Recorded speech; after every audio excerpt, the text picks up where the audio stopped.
We've been thinking about, if you can remember back to yesterday, we were thinking about personal encounters that Jesus had with individuals. And do you remember I said that is one of the interesting features of the biographies of Jesus, that you just see him having so many one-to-ones, so many meetings of individual people. And I was saying it's a bit like the Bible wants to say to us, you know, how is Jesus changing the world? Do you remember? One person at a time. And it's an amazing thing. But you know what? Yesterday we were also thinking about the kind of people that Jesus spends time with. And frankly, he seems to spend a lot of time hanging out with the wrong type of people. I mean, do you remember yesterday we found him in a situation where he was in the middle of a kind of tax collectors convention. He was mingling with the least loved and least respectable people in town. And I reckon there was great joy at that tax collectors convention. I reckon it was one of the first times in a long time that they weren't having conversations about the bottom line. They were excited about something else. And I just imagine if Jesus was running for office, can you imagine this? Then, you know, for the president or some political office, I imagine his PR team. Can you imagine the meetings? Jesus, you're not really networking with the right kind of people. Why don't you just lay off the tax collectors for a little while? But Jesus is not impressed by appearance, by presentation, by image. He's about reality. He's about love. He's about substance. Do you remember? He's a doctor. He's not come for the righteous, but he's come for the sinners. We talked a little bit yesterday about power. And bear with me, I want to talk a little bit about power because it also has a big feature of our story this evening. The German philosopher, Friedrich Nietzsche, suggested that all human behavior could be explained by the idea of a will to power. Here I am quoting him. He said this: "The world itself is the will to power and nothing else. And you yourself are the will to power and nothing else." And what he's suggesting is that we always seek to impose our will on other people.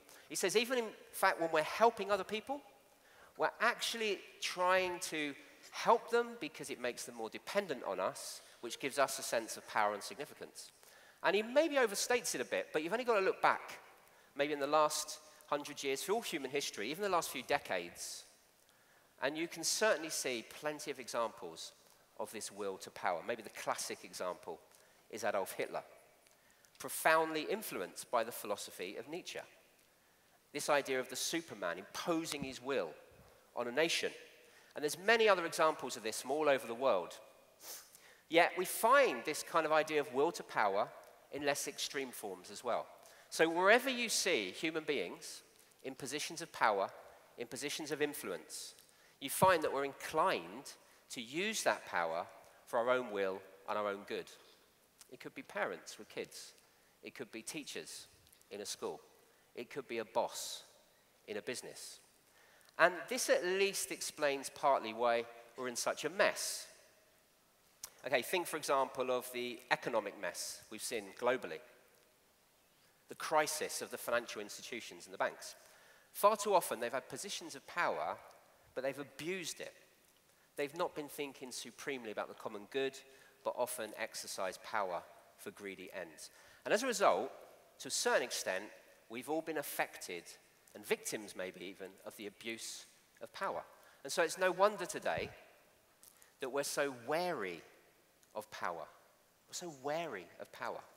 You might know the famous dictum, power corrupts, but absolute power corrupts absolutely.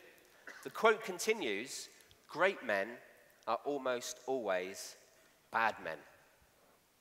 When human beings are allowed too much power, even the best of them, they get corrupted. That's why in a lot of cultures we try and put all the checks and balances on, because we know that if one individual or a set of individuals grasp too much power, we're fined power abused. And again and again and again, we see power abused by others, and if we're honest, by ourselves as well. And this is just one manifestation of what the Bible calls sin. The selfish instinct in all of us that likes the world to revolve around me. It's the Frank Sinatra philosophy. I did it my way. But it's a refusal to recognize that ultimate power doesn't come from me, but the one who made me, who made the world and everything in it. But this is disastrous for us because we make a mess of our own lives, and it's disastrous for others when we refuse to submit to the ultimate power, which is God, and everything begins to fall into chaos. And then Jesus comes striding into history. In him, God has come into time-space history to reestablish his power, his kingdom. And we saw yesterday that that power is so different than we expected. It's a new kind of power that the world had never, ever seen. It was a power that's a good power with none of the negatives. It's a good power to heal, to forgive, to cleanse. It's a unique power because here's the amazing truth. Power does not corrupt God. And God's power does not diminish us. Power does not corrupt God, and God's power does not diminish us. All forms of human power have so many negatives, and should we be wary of it? Absolutely. But when we see God's power, we don't want to be wary of it. We shouldn't resist it. We shouldn't limit it. We shouldn't restrict it. We should gladly submit to it. And we've been seeing Jesus meeting individuals. Do you remember Levi yesterday? And we see Jesus' power combined with many interesting characteristics. And tonight, in our story, we see Jesus' power combined with compassion. Supreme power and great compassion. I'm just going to read the story. It's just 4 short verses, a small paragraph, and we're going to get into it. While Jesus was in one of the towns, a man came along and was covered with leprosy. When he saw Jesus, he fell to his face to the ground and begged him, "Lord, if you're willing, you can make me clean." Jesus reached out his hand and he touched the man. "I am willing," he said. "Be clean." And immediately the leprosy left him. Then Jesus ordered him, "Don't tell anyone, but go, show yourself to the priest and offer the sacrifices that Moses commanded for your cleansing as a testimony to them." Yet the news about him spread all the more, so that crowds of people came to hear him and be healed of their sicknesses. Let's go back to that first verse. While Jesus was in one of the towns, a man came along who was covered with leprosy. Now, what a terrible condition that was. It's not just the damage of the skin, but it's disastrous in all its consequences. The law of God, the Old Testament, said that people who had leprosy should be living alone. They're completely isolated. Remember, this is an age where there's no antibiotics, there's no antiseptics. The only way to avoid the infection is isolation. It would have looked awful. It would have smelt awful. We're told that he was covered with it. Luke's a doctor, remember? It's his case notes. We're told the disease had reached an advanced stage. It would have been horrific. It would have been disfiguring. If he'd ever seen his reflection in the mirror, if he'd ever, well, kind of mirrors you had in those days, or took off his shirt, it was a isolating disease. Probably the closest we got today, maybe something like Ebola, where people are dressed in the spacesuits, having to deal with the condition because of the contamination. Absolutely isolating. And the Old Testament law said that if anyone came close, they were instructed to shout with a bell, "Unclean, unclean," as they saw them coming along the road. Can you imagine? A terrible, terrible isolation.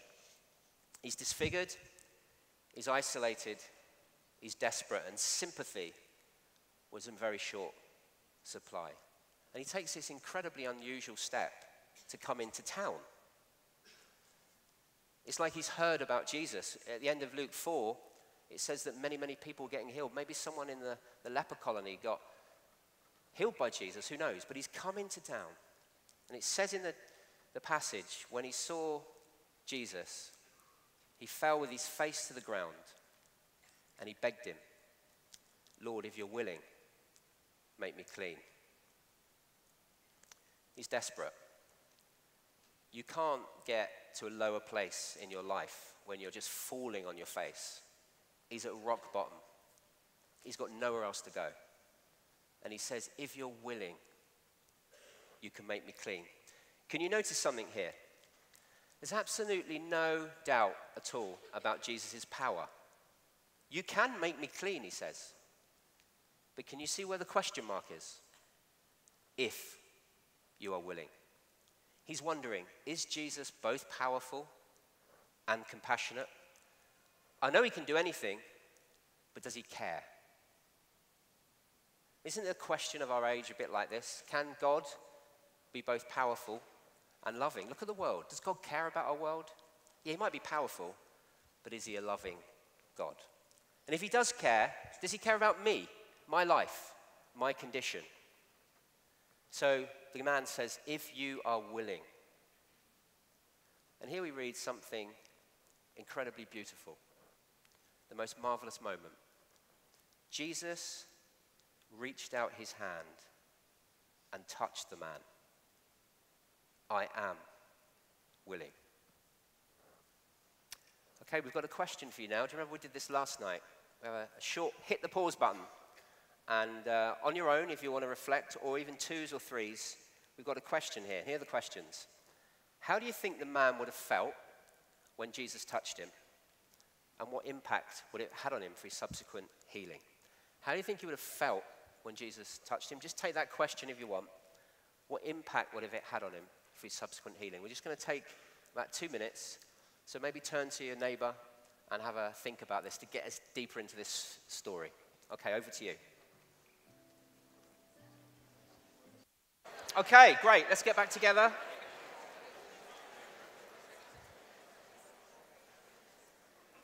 I think one of the most amazing things about this story is that Jesus didn't need to touch him to heal him, did he? True? But what do you imagine it would have meant to that man? He would have seen his hand coming towards him. You think, what is Jesus doing? Every other person in his life would recoil from him. And then Jesus is coming towards him. I don't think he expected Jesus to touch him. How powerful would that touch have been? Rather like a kind of hot drink going through a cold body on a freezing day.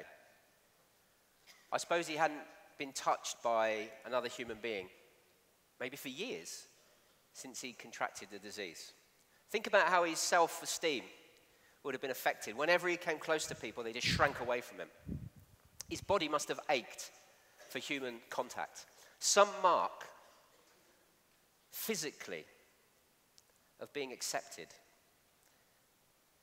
of being loved. Some kind of mark of affection. Jesus touched him. There's a British comedian, he's very well known in the UK. I think he's in a few of the Sherlock Holmes and Harry Potter movies or something, I don't know. But his name's Stephen Fry, you might have heard of him. And he wrote an autobiography about the issue of self-image.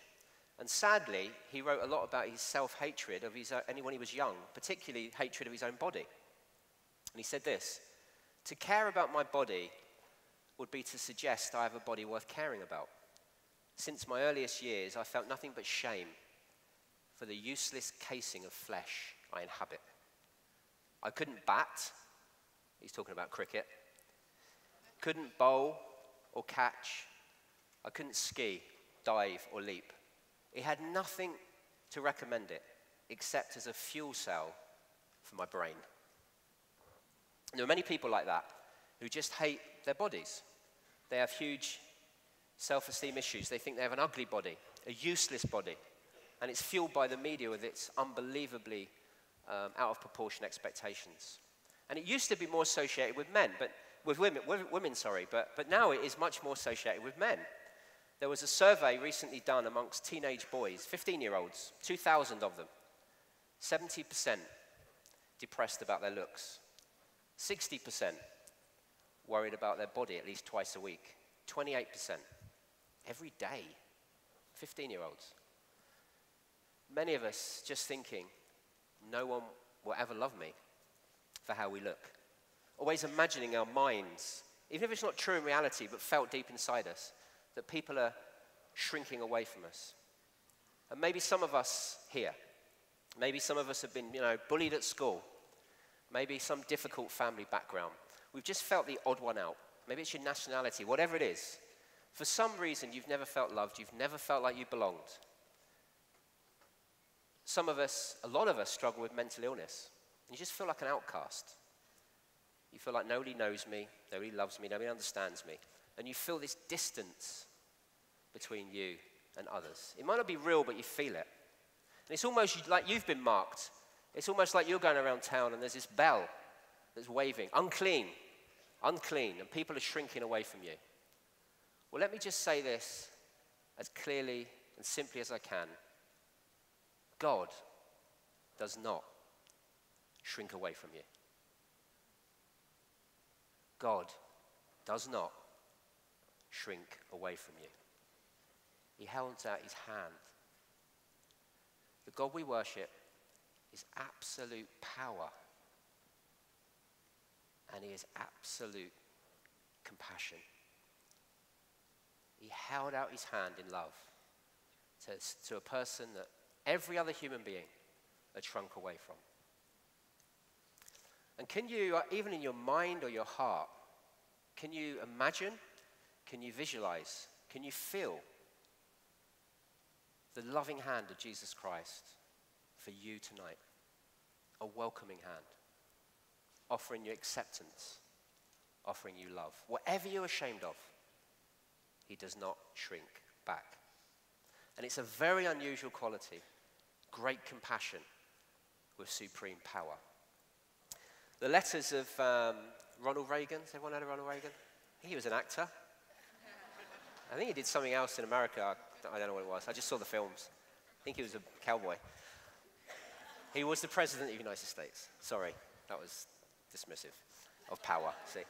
Now, the letters of Ronald Reagan have been published. It takes a while. And one of the really interesting things about the letters when they got published was how many of his letters were written to non-entities, meaning people who were kind of nobody in the eyes of the world. And one of the really interesting things about Ronald Reagan's letters is how many of them were written to children. I don't know if you knew this. They can't even vote. And people were really surprised about this because most powerful people only deal with the movers and the shakers in society, those that can benefit them. So unusual was it when they read Ronald Reagan's, it's a bit of an aside, letters, that they thought this probably was when it was the outset of his Alzheimer's. Because they couldn't imagine a powerful person so interested in the least powerful. Okay, here we have God become a man. Jesus Christ, the Son of God, the King of Kings, the most powerful being in the universe that makes the White House look like a market stall. And what does he do? He doesn't just go to the palaces. He mingles with the ordinary people. People with all sorts of issues. Even a leper. What does he say? Moving on in the story. I am willing. Be clean. And immediately the leprosy left him. Can you imagine it? He's looking at himself. Looking at his shirt. He's looking in. It's unbelievable. He's totally cured and totally healed. It's an amazing, amazing miracle. But let me just suggest something. As horrific as that physical ailment is, it's a picture. It's a picture of the cleansing that we all desperately need. There's no suggestion here that this man had sinned in any particular way and was suffering leprosy, yet leprosy is a vivid symbol of sin. It's a picture of the effects of sin. Jesus orders him, don't tell anyone, but go, show yourself to the priest and offer the sacrifices that Moses commanded you for your cleansing as a testimony to them. And there's that word again, cleansing. It's a key word to understand this passage. It's a short passage. It's in the passage 3 times. Cleansing, cleansing, cleansing. What do you think is your greatest need? What does the leper say? Jesus, make me better. No. Jesus, make me comfortable. No.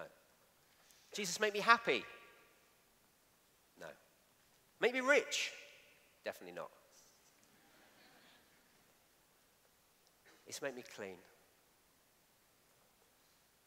Change me from the inside out. Forgive me. Cleanse me. Take away this separation. I want to know you. Because sin separates. Do you remember the leper could never go into the synagogue and worship? Sin is like a cloud. It's like a barrier between us and God. It blocks our experience of his love. It isolates us because we shrink back from God. And not only from God, but from others. We don't want anybody to really know us, because if they found out what we're really like, there's a profound isolation because of sin. It's like an oily thumbprint on a pure white wedding dress. It spoils us. And it spreads. It's contagious. Have you ever had to tell a lie and then you have to tell another lie to cover it up with another lie? I'm sure you haven't. Must be just me. It's a complicated web of deceit. And maybe you are aware, through God putting his loving finger on your heart, you're aware of your profound spiritual uncleanliness. Because this leprosy is a vivid symbol of sin and the effect of sin. But here is the good news, is Jesus. His willingness to touch a physical wreck is a powerful symbol of his willingness to touch a spiritual wreck. Story of a man who was speaking to a bunch of students on campus in the UK about the Christian faith, and there was a girl that came right at the beginning of the meeting, and she just stood at the back, and she just looked really aggressive, really angry, a bit like you over there. That was a joke. She just looked really aggressive and angry, and it looked like she didn't really want to be there. And the speaker couldn't help noticing her, so he went up to one of the students who was kind of organizing the event and said, "Who's that? Who's that young lady at the back? She looks really like aggressive." He's like, "Oh, yeah. She's known around campus. She's a bit wild. There's probably nothing she wouldn't do. Sleeps with anyone, drinks anything, takes anything. I'm totally surprised she's here." And then this man went on to speak about the amazing love of God in Christ, and how all of us have turned away from God. Some of us are spectacular sinners. Some of us are just ordinary sinners. Others look polite and nice, but we've all turned our back on God. We've all got this will to power to push God away and run our own lives in our own way. But then he told the story of how Jesus had sent his son. Jesus had, come to earth as a man, and he lived a perfect life, and he died a sacrificial death, and he'd been risen from the grave, and he died for our uncleanness. In fact, he became unclean so we could become clean. You know, when you touch a leper, normally you become unclean. It's the opposite, isn't it? Jesus touches the unclean and they become clean, and he gives us a clean life, no matter what they've done. Every sin dealt with on the cross, past, present, and future. And there's a gift, this gift of being clean. And this speaker went through this talk, and at the end he said, "I'm going to say a prayer, and you can say this prayer. Lord, have mercy on me, a sinner. I put my trust in you, Jesus. I need this cleansing and this forgiveness. Give me a new life. And if anyone wants to talk to me, come down the front." And after the talk, the first person down the front was this lady. And they made an arrangement to meet up the next day. And when they met the next day, he couldn't believe his eyes. She looked completely different. That bitter and angry look had totally gone. He said to her, "You know, being a bit discreet. A few of the guys last night were telling me you've got a bit of a wild life. She said, that's true. There's nothing I wouldn't do. But I felt as guilty as hell. But then I heard last night that God loved me. He sent his son to die for me. And I was so overwhelmed, I couldn't stop crying. And it was as if the tears washed me clean. You see, that's the beginning of a relationship with God. Jesus made me clean. None of us ever get right with God by anything we've done. We can't clean ourselves. Only he can do it. How do we start a relationship with God? It's forgiveness. It's cleansing. It's the only place you can start your journey with Jesus Christ. The leper was told to go to the priest to confirm his cleansing as a testimony. And the priest was the public health inspector of the day. So the priest would look at him. He's probably never ever seen anybody clean like this before. It's incredible. But he will be able to declare to the whole of the society and the whole of the life, this guy's clean, which means he could integrate back into society. He could become part of the mainstream of life. Jesus is our priest. And he declares to you, if you come to him, that you're clean. You're no longer separated. You're in the family. You're close. Not on the basis of anything you've done, but on the basis of God's mercy through what Jesus did on the cross. And I can remember, as a 16-year-old, in my room, on my own, when I heard about Jesus for the first time, and I felt unclean. And I said to Jesus, if this is real, this isn't a joke, if you're there, change me. And for the first time in my life, I felt clean. I was washed away. Started crying, told my mum. She thought I'd gone mad. Amazing thing. Here is power. Here is compassion.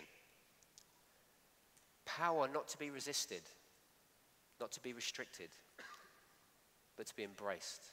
Worship and love and obedience. Here is love. Perfect love. Perfect compassion. And his name is Jesus. Let me just pray.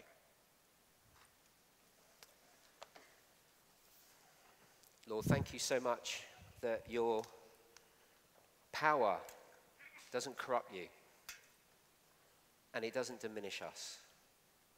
Help us not to be afraid of your power. Lord, like Peter, get away from me, a sinful man, but you said, do not be afraid. And I pray right now for a revelation of your love in our hearts, that all over this room we will experience the wonderful cleansing of Jesus Christ. And what it means to be in a relationship with the living God through your grace. May each of us come to know your compassion. In Jesus' name, amen.